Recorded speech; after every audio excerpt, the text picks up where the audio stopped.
इस वीडियो में आपका फेवरेट स्टॉक डिक्सन टेक्नोलॉजी के बारे में बताऊंगा कि क्या आपका स्ट्रेटजी होना चाहिए 30 के लिए। क्या जो है बाइंग करने का मौका आ गया है, कब इसको बाई किया जाए।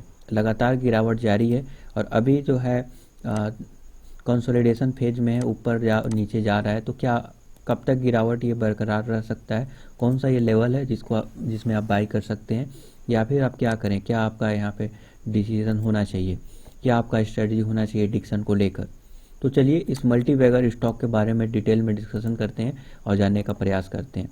तो मैं ज़्यादा टाइम नहीं लूँगा क्योंकि ऑलरेडी मैं फंडामेंटल बना चुका हूँ वीडियो, तो आप उसको ऑलरेडी देख सकते हैं। तो जस्ट मैं क्विकली आपको रिवाइज कर देना चाहता हूँ कि प्रॉफिट ग्रोथ यहाँ पे शानदार नज़र आ रहा है, देख सकते हैं। 5 ईयर में 59%, 3 ईयर में 36% का कंपाउंडेड प्रॉफिट ग्रोथ है, ट्रेलिंग 12 मंथ में 31%। तो प्रॉफिट ग्रोथ शानदार है और आने वाले समय में भी बेहतरीन प्रदर्शन करने की उम्मीद है। जो भी लेटेस्ट डील हुए हैं बहुत सारे वेरियस ब्रांड के डिक्सन के साथ, वो आने वाले समय में फ्यूचर में उसका रिजल्ट देखने को मिलेगा। ये जो भी न्यूज आया था वो जो है ये शॉर्ट टर्म के लिए था, शॉर्ट टर्म में वो भाग गया स्टॉक, इट्स ओके। बट इसका जो इफेक्ट है, जो ग्राउंड लेवल पे जो इफेक्ट है, वो आने वाले समय में देखने को मिलेगा। जब क्वार्टर रिजल्ट पेश करेगा डिक्सन, तब वहाँ पे वो चीज़ झलक के आएगा। बट अभी जो शॉर्ट टर्म में ये फॉल हो रहा है, आपको उससे घबराना नहीं चाहिए, मेरा ऐसा मानना है। क्योंकि लगातार ऊपर भागा है और किसी को मौका नहीं दिया बाइंग करने का। लोग ये सोचते रह गए कि डीप होगा तो बाई करेंगे, बट लगातार अपर सर्किट लगाया, कोई ना कोई न्यूज आ ही रहे थे जिसकी वजह से लोग बाई कर रहे थे और ये स्टॉक अचानक से लगातार जो है तेजी बना हुआ था और किसी को मौका नहीं मिला। अगर 1 ईयर में बात करें तो 1 ईयर में शानदार अराउंड 500% का रिटर्न ऑलरेडी देख सकते हैं, 470% का रिटर्न दे चुका है, जो कि काफ़ी शानदार है, अनबिलीवेबल परफॉर्मेंस। ओके, तो अगर हम यहाँ पे डीप देखें तो अभी कुछ समय पहले ये डीप हुआ था, देख सकते हैं 9-10 आई थिंक 15% के आसपास हुआ था। बट अभी जो है गिरावट लगातार जारी है। अगर गिरावट से आपको घबराना नहीं चाहिए, इसका रीज़न ये है, ये शानदार स्टॉक अगर लगातार अपर सर्किट लगाएगा और लगातार भागेगा तो फिर बाइंग करने का मौका नहीं मिलेगा, तो एक बबल क्रिएट हो जाएगा। तो करेक्शन बनता है मार्केट में, और मार्केट में करेक्शन केवल डिक्सन ही नहीं गिर रहा है, बहुत सारे स्टॉक गिर रहे हैं। आप सोच रहे हैं कि डिक्सन गिर रहा है क्योंकि हाई वैल्यूएशन पे, ऐसा नहीं है। हाई वैल्यूएशन इसीलिए है क्योंकि ये डिजर्व करता है, फ्यूचर ग्रोथ इतना शानदार है कि वो डिजर्व करेगा। पी रेशियो 149, अगर 1 रुपया अगर ये कंपनी कमाता है तो आप 149 रुपीज़ देने के लिए तैयार है, क्योंकि आपको पता है कि आने वाले समय में ये पी कम पड़ जाएगा, इसीलिए आप हाई वैल्यूएशन पे बाई करते हैं। अच्छा स्टॉक सस्ता मिलता कहाँ है, वो तो हाई वैल्यूएशन पर ही मिलेगा। आप सोचेंगे कि कोई अच्छा सा स्टॉक जो है हाई लोअर वैल्यूएशन पे मिल जाए, तो बहुत कम चांसेस होता है। कब चांसेस आपको मिलेगा, जब सारे मार्केट गिर रहे होंगे, सारे सेक्टर गिर रहे होंगे, कोई ऐसा पेंडेमिक आ गया, कोई कोरोना जैसा सिचुएशन आ गया, जो एकदम से अनसर्टेनिटी जैसा सिचुएशन आ गया कि अब सब कुछ बर्बाद होने वाला है, ख़त्म होने वाला है, जो कोरोना के टाइम का ये सीन था, ऐसा कुछ आएगा तभी जो है आपको लोअर वैल्यूएशन और इंट्रिंसिक वैल्यू पे देखने को मिलेगा। बट इंट्रिंसिक वैल्यू पे अभी अगर आप सोचेंगे, जब मार्केट ऑल टाइम हाई पे है, तो आप मार्केट अगर खोजेंगे ऐसा पी रेशियो कि लो वैल्यूएशन हो, इंट्रिंसिक वैल्यू पे हो, अपने रियल वैल्यू पे हो, तो आपको बहुत मुश्किल है। अगर मिलेगा भी तो वो स्टॉक उतना बेहतरीन नहीं है। पीएसयू बैंक में जाइए, देखिए वहाँ पे मिल सकता है, ठीक है, पीएसयू बैंक में मिल जाएगा, तो क्या वो बेहतरीन है? वो ग्रोथ स्टॉक बिल्कुल भी नहीं है। उस लॉन्ग टाइम में आपको ज़्यादा ग्रोथ देखने को नहीं मिलेगा। कई सारे स्टॉक हैं जो ज़्यादा ग्रो नहीं करते हैं। आप सोच रहे होंगे कि लार्ज कैप का स्टॉक एचयूएल ले लीजिए। ओके, तो क्या है, बहुत सारे, अब आईटीसी ले लीजिए। आईटीसी क्या है, लोअर वैल्यूएशन पे अभी है, इंट्रिंसिक वैल्यू के आसपास है, तो अगर उसको अभी लेंगे तो आप ले सकते हैं आईटीसी। बट इसका मतलब थोड़ी है कि वो ग्रो करेगा, डिक्सन जैसा ग्रो करेगा। हालांकि आईटीसी खराब कंपनी नहीं है, बट ऐसा जनरली कम देखने को मिलता है। अच्छे स्टॉक लोअर वैल्यूएशन पे कम देखने को मिलते हैं। ओके, तो अगर मिल जाता है तो आप लकी हैं।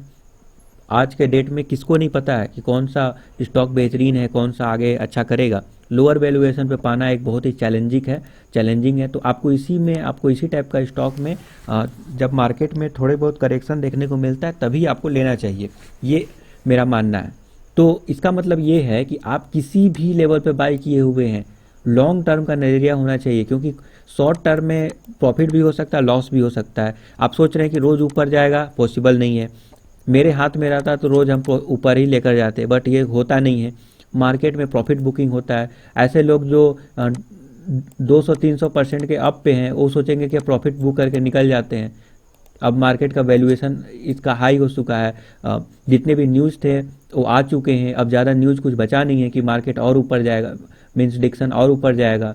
अभी कोरोना के केस भी बढ़ रहे हैं तो लोग प्रॉफिट बुकिंग कर रहे हैं, इसी का नतीजा है कि ये गिर रहा है।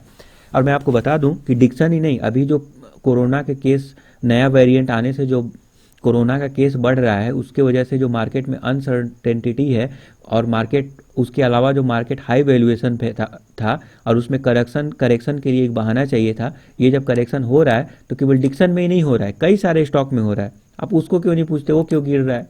तो ऐसा नहीं है कि ये जो है लोग प्रॉफिट बुक कर रहे हैं तो लोग निकल जाएंगे, लगातार गिरेगा, ऐसा नहीं है। एक समय के बाद सेटल होगा और उसके बाद फिर से बाउंस बैक करेगा। इस टाइप के स्टॉक लोअर वैल्यूएशन पे मिल जाता है तो बहुत मुश्किल काम है लोअर वैल्यूएशन पे मिलना। हाउएवर डीप में ही आपको बाई करना चाहिए इस टाइप के स्टॉक, मौका हाथ से ना जाने दें। थोड़ा अगर आपको डर भी है इसमें तो आप छोटा सा स्टॉप लॉस ले लें, क्या फ़र्क पड़ता है। थोड़ा सा स्टॉप लॉस लेके एंट्री करना चाहते हैं तो पहले से एंट्री कर लिए, 2 साल तक भूल जाइए। आपने ऊपर में के लेवल पे बाई किया था तो कुछ तो सोचकर बाई किया होगा। शॉर्ट टर्म का नज़रिया के लिए तो आपने बाई नहीं किया था। मैं अगर आपको दिखाऊं, अगर मान लीजिए इस लेवल पे आपने बाई कर लिया, लेट्स से 6 मंथ का, इस लेवल के ऊपर में अगर बाई कर लिया, कुछ तो सोच के बाई किया हुआ था। सारे न्यूज़ आ चुके हैं, स्प्लिट हो चुका है, अब तो कुछ एक्स्ट्रा कुछ बचा नहीं है, तो अब थोड़ा बहुत तो करेक्ट होगा। ये तो मौका मिला था करेक्शन का, तो आप ऊपर के लेवल पे यहाँ पे बाई किए हुए हैं। अगर यहाँ पे बाई किए हैं शॉर्ट टर्म के हिसाब से तो फिर ये प्रॉब्लम है, बट लॉन्ग टर्म में हमेशा आपको बेनिफिट होगा। अब अभी देखिए यहाँ पर, अगर आप यहाँ पे अगर लिए होते और नीचे जब गया था अराउंड 12-13%, आई थिंक 15%, मैं श्योर नहीं हूँ, यहाँ पर भी गिरा था। यहाँ पर भी गिरा था तो एक पैनिक का माहौल था कि इतना क्यों गिर गया यहाँ पर, ठीक है, इस जगह पे। और फिर देखिए अचानक से बाउंस बैक किया, अपने सारे ऑल टाइम हाई को ये तोड़ रहा है, ये भी टूटेगा। हो सकता है कुछ समय के लिए कंसोलिडेशन फेज में जाए, क्योंकि ये स्टॉक मार्केट का पार्ट होता है।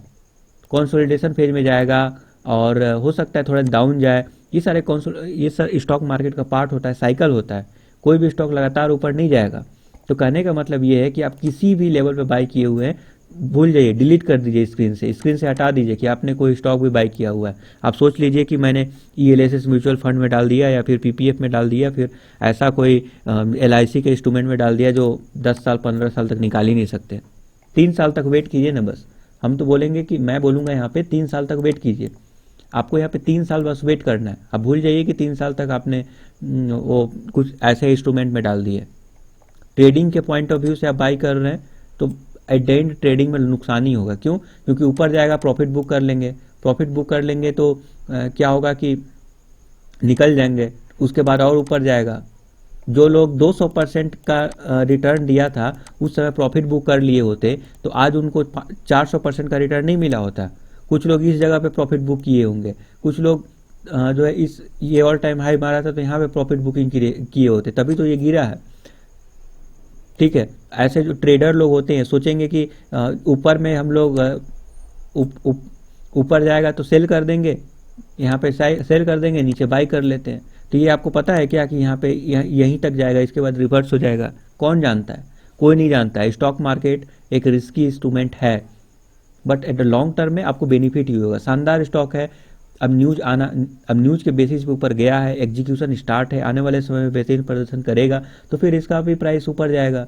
शॉर्ट टर्म में आप देखेंगे गिर रहा है तो ऐसे थोड़ी होता है। हाँ, कब आपको सेल करना चाहिए? मान लीजिए कि आपने बाई किया लॉन्ग टर्म के हिसाब से, बट इसका मतलब थोड़ी है कि आपने बाई कर दिया तो स्टॉक आपको अच्छा प्रदर्शन देगा ही, जरूरी नहीं है। आप किस लिए बाई किए थे कि फ्यूचर में अच्छा रिजल्ट पेश करेगा, ठीक है, आप इस हिसाब से बाई किए थे। आपने यहाँ पे देखा कि company is expected to good quarter. अब गुड क्वार्टर रिटर्न अगर नहीं देगा तब भी आप बने रहेंगे क्या? नहीं, तब आपको निकलना है, तब आप निकल सकते हैं। अगर क्वार्टर रिजल्ट अगर बेहतरीन नहीं आता है अगर वहाँ पे गिरावट आ गया, कुछ ऐसा फंडामेंटली प्रॉब्लम आ गया, कंपनी ने बहुत सारा कर्जा लेना स्टार्ट कर दिया, प्रॉफिट कम हो रहा है, तब आप निकल सकते हैं। बट अभी कोई रीजन ही नहीं है लॉन्ग टर्म वाले को के लिए, मैं बोलूँ कोई रीजन ही नहीं है इसको प्रॉफिट बुकिंग करने का। और ये आप सोच रहे हैं ना कि ऊपर में जो है सेल कर देते हैं, नीचे बाई कर लेंगे, ये किसी को भी नहीं पता है। हाँ, ये पता है कि रिवर्सल हो रहा है, नीचे जा रहा है, इट्स ओके। आपको पता है कि अभी प्रॉफिट बुकिंग जबरदस्त हो रहा है, कोरोना के केस आ रहे हैं, मार्केट डाउन है तो ये भी गिर रहा है, इट्स ओके। आप सेल करके ऊपर में सेल करके नीचे बाई कर सकते हैं जब एकदम सीओ शॉर्ट है तो। बट अगर क्या पता ये वहीं से रिवर्स कर गया तो, कुछ पॉजिटिव न्यूज आ गया, रिवर्स कर गया, अगर मान लीजिए रिवर्स कर गया, ऊपर चला गया तो फिर आप मान लीजिए 2-3% का नुकसान हो गया शॉर्ट टर्म में, वही बने रहते तो आपको फायदा होता। तो ये सारे चीज़ यहाँ पे होते हैं, आप चाहें तो ऐसा कर सकते हैं, बट लॉन्ग टर्म में आप टेंशन में क्यों हैं, आप भूल जाइए, स्क्रीन से डिलीट कर दीजिए। मैं आपको बस मोटिवेट कर सकता हूँ और इसके बारे में बता सकता हूँ।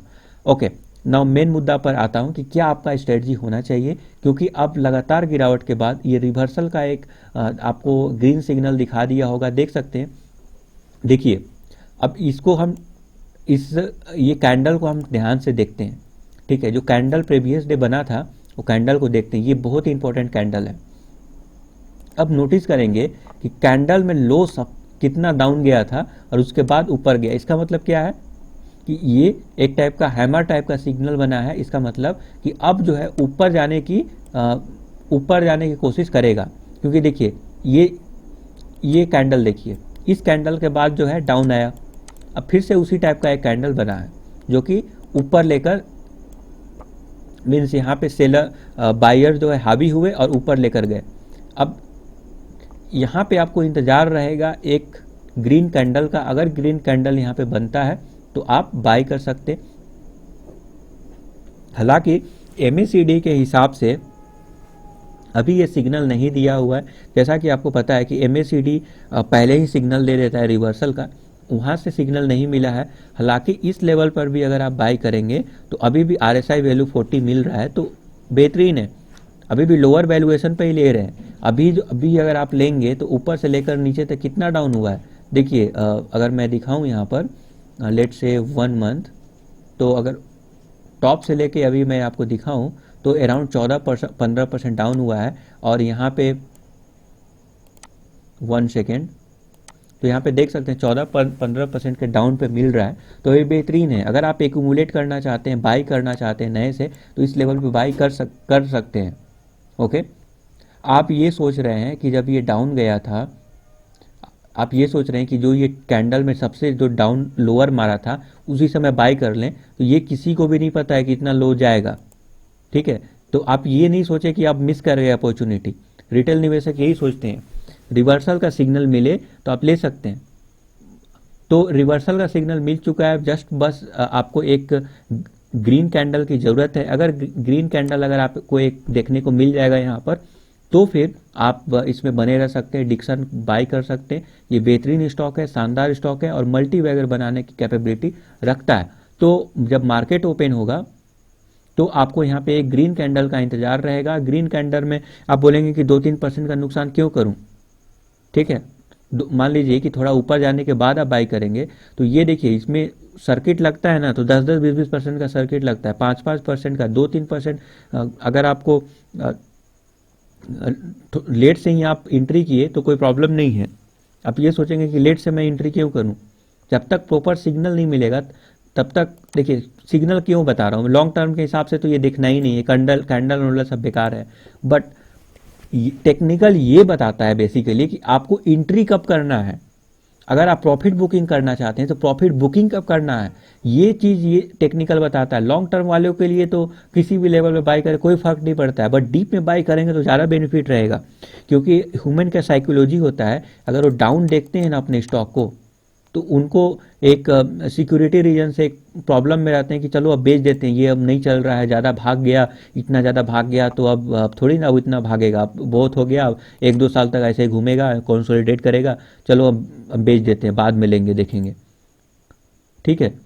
ऐसा होता है। अगर वो इसमें पॉजिटिव देखेंगे तो बोलेंगे, सोचेंगे कि अभी भी तो मैं पॉजिटिव में हूँ, मान लीजिए ऐसे लोग जो 200% 300% ऊपर हैं, जो पहले से बाई किए हुए थे, उनको थोड़ी फर्क पड़ेगा 10% 15% की गिरावट से, जो लॉन्ग टर्म वाले हैं। तो इसीलिए राइट टाइम पे एंट्री करना जरूरी है। जब रिवर्सल का सिग्नल मिल जाएगा तो आप बाई कर सकते। देखिए यहाँ पे अगर हम सुपर ट्रेंड के बारे में बात करें तो यहाँ पे डाउन सिग्नल इस जगह पे दिया था, इस जगह पे दिया था कि अब नीचे जाएगा, अब यहाँ पे सेल कर दो। इस जगह पे देखिए डाउन ट्रेंड सुपर ट्रेंड यहाँ पे सिग्नल दिया था। ओके, तो आप देख सकते हैं। तो अभी जो है हालांकि यही नहीं, अब हम बहुत सारे स्टडी करते हैं और बहुत सारे चीज़ों को ध्यान में रखते हैं और पता लगाते हैं कि ऊपर जाएगा कि क्या होगा। अगर कल ग्रीन सिग्नल मिलता है तो आप यहाँ पे डिक्सन टेक्नोलॉजी बाई कर सकते हैं। चलिए कुछ इंपॉर्टेंट लेवल्स जो आपको याद रखने की ज़रूरत है। अगर वैल्यू बाइंग अगर हम बोलें तो अगर गिरावट होता है बाई चांस, अगर मार्केट में किसी भी तरह का और प्रॉफिट बुकिंग होगा, गिरावट होगा डिक्सन में, ऐसा नहीं है कि डिक्सन अब सीधे रॉकेट हो गया ऊपर ही जाएगा, नहीं, और भी नीचे जा सकता है। अगर मान के चलिए कि अगर आपको नीचे गिरावट में मिला 3200 पे अगर मिला तो आंख मूंद कर आप बाई कर लें। ओके, 3200 पे आप बाई कर ले, कोई प्रॉब्लम नहीं है। 3200 पे एक वैल्यू बाइंग लेवल निकल के आ रहा है, ये अच्छा वैल्यूएशन पे मिल रहा है। अगर 3200 पे बाई चांस अगर मिल गया, मान लीजिए आपको लेने का भी मूड नहीं था, अगर 3200 पे मिल जाता है तो आप फिर एक्यूमुलेट कर सकते हैं कि अब तो नहीं, अब इससे ज़्यादा नहीं, अब ये मिल गया लेवल ले लेंगे। ठीक है, हालांकि ये बहुत मुश्किल है मिलना। देखते हैं अगर मार्केट में किसी भी तरह का प्रेशर आता है, क्योंकि सारे स्टॉक ओवर वैल्यूड है, डिक्सन ही नहीं, मोस्ट ऑफ द स्टॉक, ऐसा स्टॉक जो कोई पूछता भी नहीं है, जो पेनी स्टॉक है, 1-1 रुपए के स्टॉक है, वो भी जो है 7-8 रुपए पे चले गए हैं, वो भी 500-600% रिटर्न दे चुके हैं। फंडामेंटली कमजोर स्टॉक है जिसका कुछ है ही नहीं, ऐसे स्टॉक जो है 100% का रिटर्न दिए हैं। इतना वैल्यूएशन हाई है मार्केट में, तो अब करेक्ट होने में तो टाइम लगेगा ना। अगर लार्ज कैप के स्टॉक हैं, अगर निफ्टी सेंसेक्स में अगर नीचे गिरता है, कोई अगर प्रॉब्लम अगर आता है, मीन्स अगर रेड दिखाई देगा, तो लोग जो है डिक्सन को भी बेचेंगे और प्रॉफिट बुकिंग करेंगे, और हो सकता है इस लेवल पर मिल जाए। ओके, ये लेवल मिल गया तो ठीक है, करंट लेवल भी मिला तो भी ठीक है। करंट लेवल पे बाई करेंगे तो भी 15% के डिस्काउंट पे बाई कर रहे हैं, टॉप से, प्रीमियम से, तो भी बेहतरीन है। करंट लेवल पे भी बाई कर रहे हैं तो हमेशा लॉन्ग टर्म के हिसाब से बाई करें, कोई प्रॉब्लम नहीं है। स्टॉप लॉस अगला रखना है 3150, इतना तक तो आप, मुझे लगता है कि लॉन्ग टर्म के हिसाब से बाई कर रहे हैं तो ये बर्दाश्त कर सकते हैं, ये स्टॉप लॉस। ओके, अगर आपको अभी झंझट है, अप्स डाउन परेशान हो रहे हैं, तो भूल जाइए, इस लेवल पे बाई कीजिए। वही 10-15% का जो है नुकसान होगा, बट आपको तो रिटर्न चाहिए, मान लीजिए 100%, उसमें 15% लॉस, कोई लॉस होता है तो फिर कोई इशू नहीं है। अगर आप चाहें तो ब्रेकआउट लेवल 4450 पर भी बाई कर सकते हैं, अगर इसको ब्रेक करेगा तो, क्योंकि मुझे लगता है कि इस दोनों के, इस रेंज के बीच में कंसोलिडेट अप्स डाउन ऐसे लगा सकता है। ठीक है, तो आप इस लेवल पे भी बाई कर सकते हैं वेट करके, अगर आपके पास, बट अगर करेंट लेवल पे बाई करना चाहते हैं कोई प्रॉब्लम नहीं है। अगर आप ज़्यादा लॉस बर्दाश्त नहीं कर सकते तो ये स्टॉप लॉस लगा लीजिए, क्योंकि 500% जो स्टॉक ऊपर गया है, अगर 100% भी डाउन होगा तो कोई डाउन नहीं माना जाएगा। हालांकि इतना होगा नहीं, जस्ट फॉर एग्जांपल मैं बता रहा हूँ। ठीक है, तो स्टॉप लॉस आपको 3150 रखना है और वैल्यू बाइंग हो जाएगा इस लेवल पे। इस लेवल पे अगर मिल जाए तो आप एक्यूमुलेट जरूर कर लीजिए, और यहीं से अगर रिवर्सल हो जाए तब भी करंट लेवल पर भी आप बाई कर सकते हैं अगर ग्रीन सिग्नल मिल गया तो। अदरवाइज अगर फॉल होता है, इस लेवल पे आता है, तो फिर इस लेवल पे आप वैल्यू बाइंग माना जाएगा मेरे हिसाब से। Thank you for your support.